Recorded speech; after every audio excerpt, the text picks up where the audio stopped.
O nível das águas do rio Eufrates, que outrora fluíam com vigor, diminuiu de forma significativa. Com isso, antigas ruínas que outrora jaziam ocultas nas profundezas de uma caverna sagrada emergiram diante dos olhos da humanidade ao longo dos últimos anos. Alguns, apressados em sua interpretação, apontam para o esgotamento do leito do rio como uma manifestação das antigas profecias inscritas no livro sagrado, que proclamavam o advento dos últimos dias. No entanto, qual significado subjaz nas águas do Eufrates e em sua progressiva decadência?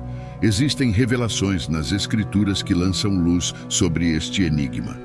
Continue conosco até o final desse vídeo, que relacionaremos esses acontecimentos atuais com evidências encontradas no texto bíblico. Se gostar desse tipo de conteúdo, apoie o nosso trabalho, deixando seu like e se inscrevendo em nosso canal. O rio Eufrates, que integra a região conhecida como o Crescente Fértil, é um elemento vital no relato das Sagradas Escrituras. Ele serpenteia pelos territórios da Turquia, Síria e Iraque, e sua menção preenche as páginas da Bíblia em mais de 50 ocasiões.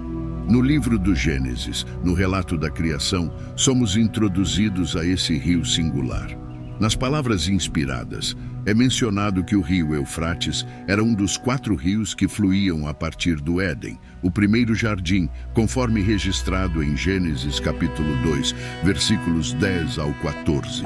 Esse Éden, uma vez santuário da comunhão entre Deus e a humanidade, representava um paraíso ancestral, enquanto os outros rios, Pishon e Giom, permanecem envoltos em mistério. Os rios Tigre e Eufrates são reconhecidos de forma universal. Eles traçam uma faixa fértil na região, uma área que os geógrafos denominam Crescente Fértil, estendendo-se desde o rio Nilo, no Egito, até os rios Tigre e Eufrates, na antiga Mesopotâmia. O termo Mesopotâmia, de origem grega, significa entre rios. Se aceitarmos que os rios Tigre e Eufrates mencionados nas Escrituras são os mesmos que conhecemos hoje, então o Éden, o jardim primordial, estava situado nas terras do Oriente Médio. Entretanto, deve-se lembrar que o dilúvio, conforme descrito nos tempos de Noé, foi uma catástrofe de proporções gigantescas que alterou dramaticamente a geografia da Terra. Portanto, o rio Eufrates mencionado em Gênesis pode ter sido modificado ou até mesmo perdido.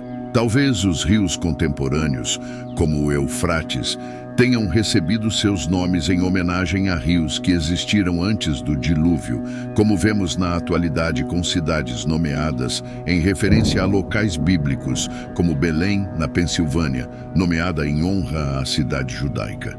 Nas Escrituras, em Deuteronômio 1, Deus prometeu dar aos israelitas a terra que se estende desde o Eufrates até o mar Mediterrâneo. Em Isaías 8, o profeta Isaías fez referência ao Eufrates como símbolo do Império Assírio, que ameaçava invadir Israel. Há 2 passagens bíblicas que profetizam a diminuição do Eufrates. A primeira delas é encontrada no livro de Apocalipse, na seção das 7 taças, um conjunto de visões enigmáticas e simbólicas. Apocalipse é um livro repleto de interpretações diversas, mas uma bênção especial e advertências severas são reservadas para aqueles que ponderam sobre suas palavras. O Eufrates, na visão apocalíptica, assume um papel proeminente, secando para abrir o caminho dos reis do Oriente. O rio Eufrates, personificado como um anjo que derrama uma das taças da ira de Deus, seca e, com isso, inaugura uma série de eventos que culminam na batalha épica do Armagedon, um conflito de dimensões cósmicas. Tal evento é descrito de forma majestosa em Apocalipse 16, 12 da Bíblia Amplificada. Para compreender plenamente o Apocalipse, é essencial reconhecer sua estrutura. As seções iniciais enfocam o presente, enquanto as seções centrais, nas quais se insere a visão do Eufrates, desvelam eventos futuros iminentes. As 7 taças, trombetas, selos e outros símbolos delineiam uma série de eventos e agentes proféticos, As taças, em particular, representam os juízos finais de Deus sobre a humanidade, sendo tão terríveis que, se não fossem contidos, levariam à destruição de toda a vida na terra. A sexta taça, derramada sobre o Eufrates, simboliza o seu esvaziamento. Este ato divino não decorre de causas naturais ou da interferência humana, mas sim de uma intervenção direta e sobrenatural. Esse evento, conforme revelado nas Escrituras, está intrinsecamente ligado a desenrolar dos eventos finais e à Batalha de Armagedon.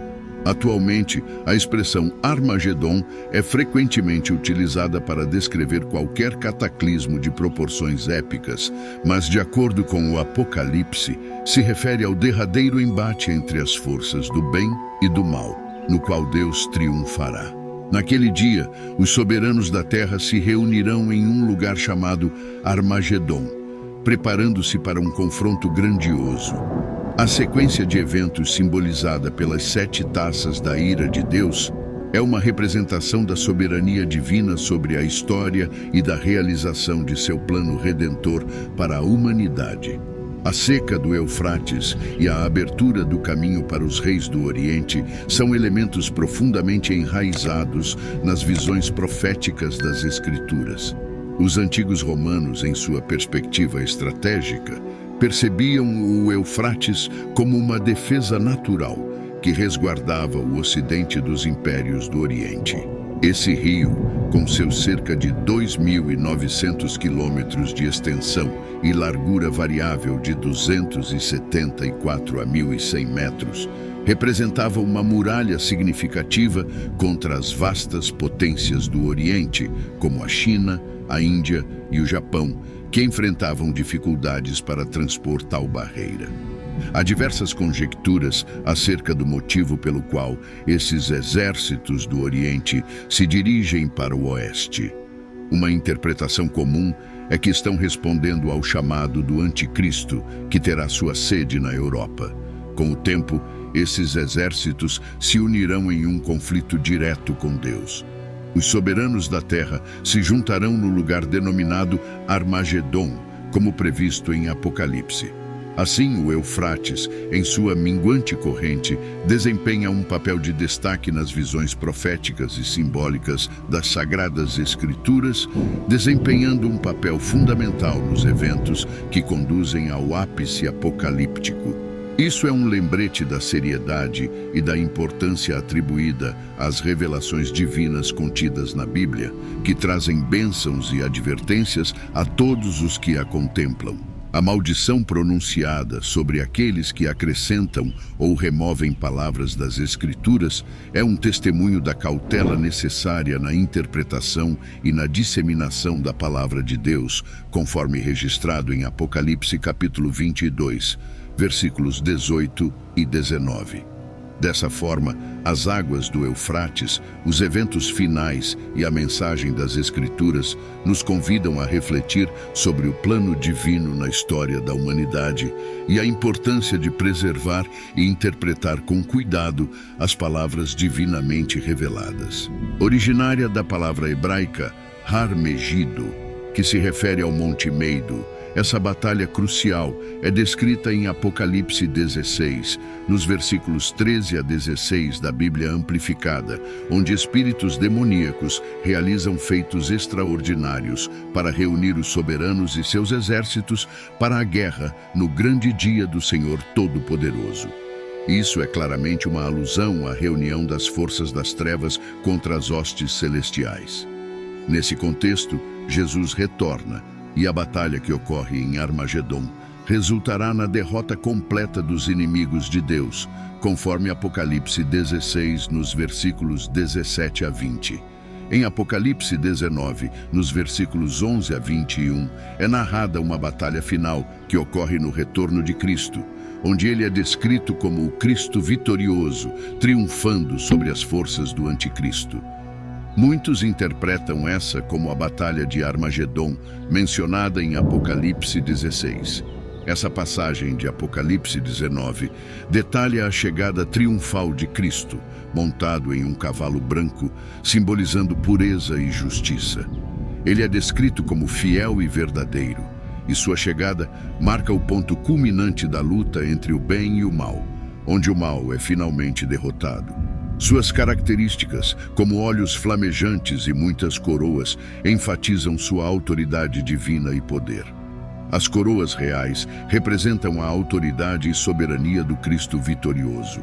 No meio desse cenário, ele traz um nome tão sagrado e misterioso que somente ele mesmo pode compreender, conforme Apocalipse 19, no versículo 12.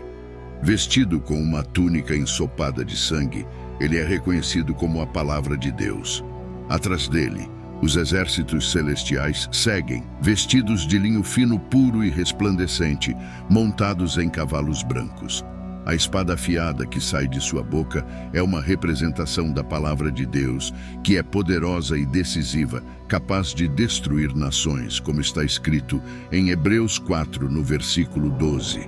Ele reinará com justiça, exemplificada pelo cetro de ferro, e seu julgamento será definitivo e firme.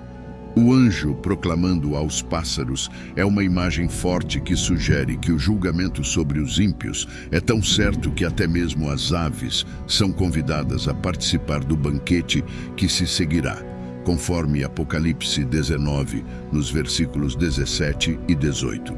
Na visão do Apocalipse, vemos os líderes da terra, influenciados por forças malignas, reunindo-se para guerrear contra o Cristo e seus exércitos celestiais. No entanto, a vitória do bem é clara e resoluta. O anticristo e o falso profeta, figuras centrais do mal, são lançados vivos no lago de fogo, como está escrito em Apocalipse 19, no versículo 20. A localização exata de Armagedon tem sido objeto de muita especulação. Embora não exista uma montanha chamada Meido, a região ao redor da planície de Megido, ao norte de Jerusalém, é frequentemente apontada como o provável local do confronto final.